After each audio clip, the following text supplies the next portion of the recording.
Now the topic that I am going to discuss with you guys is prepaid expenses. Okay, so in the last video we discussed about the accrued expenses and now it is prepaid expenses. Prepaid, just like the word says it all, that prepaid के जो हमने पहले से पे कर दिया होता है, तो इसके लिए हमारे पास इसकी ये और इसका टोटल तकरीबन इसका उलट हो जाता है। इसका वाइस वर्सा है ना, जो एक्रूड एक्सपेंस जो मैंने आपको बताया था पहले, उसमें यह था कि आपने एक्सपेंस अभी इनकर कर लिया हुआ है लेकिन अभी तक उसका कंसिडरेशन या कोई पेमेंट वगैरह उसकी करी नहीं है। लेकिन यहाँ पे हमने अभी तक एक्सपेंस हमने इनकर नहीं किया, उसकी पेमेंट हमने पहले से ही दे दी होती है। तो expense which has not been incurred but has been paid in advance. So a prepayment arises where some of the following year's expense have been paid in the current year.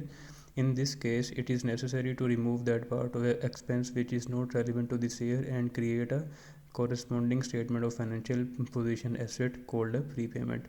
तो इसमें हमारे पास double entry आ जाती है debit pre payment and credit expense का account, क्योंकि हम जो financial statement बनाते हैं प्रॉफिट एंड लॉस की, उसमें जो हमने एक्सपेंस शो करना होता है वो सिर्फ एक साल का होता है।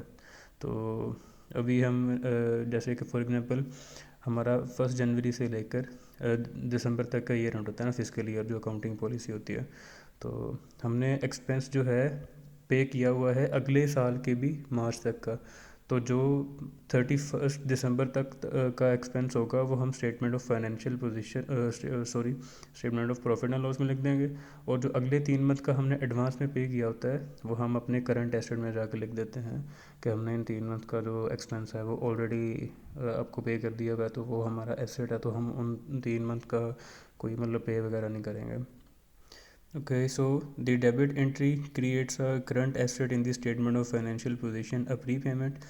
The credit entry removes the expense relating to the expense year from the current year's statement of profit and loss, thus increasing the profit for the year.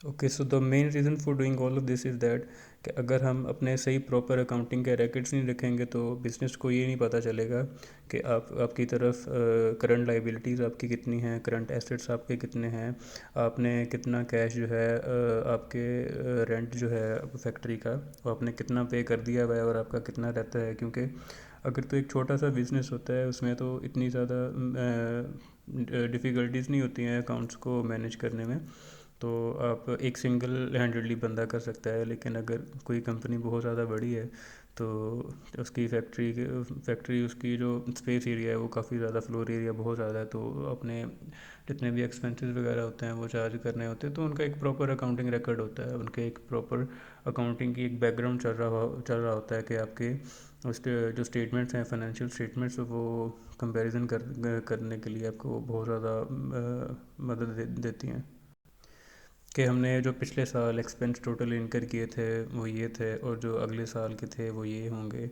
और से एक एस्टीमेट सब बंदे को लग जाता है कि हमारे एक्सपेंसेस इतने होंगे तो इसके अकॉर्डिंग हमारा जो प्रॉफिट है वो अगले साल का इतना होता है। तो फाइनेंशियल स्टेटमेंट्स का जो ये होता है कि आप अपने डिसीजन वगैरह वहाँ से अच्छे में कर सकते हो। आप अपने जो शेयर होल्डर्स होते हैं उनको इजीली बता सकते हो कि हमारी जो कंपनी है वो कितने प्रॉफिट में जा रही है, क्योंकि हमारी जो कंपनी होती है उसके जो रियल ओनर्स होते हैं वो तो शेयर होल्डर्स होते हैं।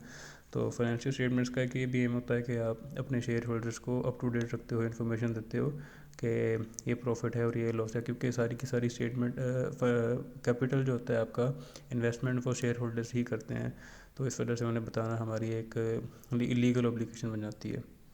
So that's it for today.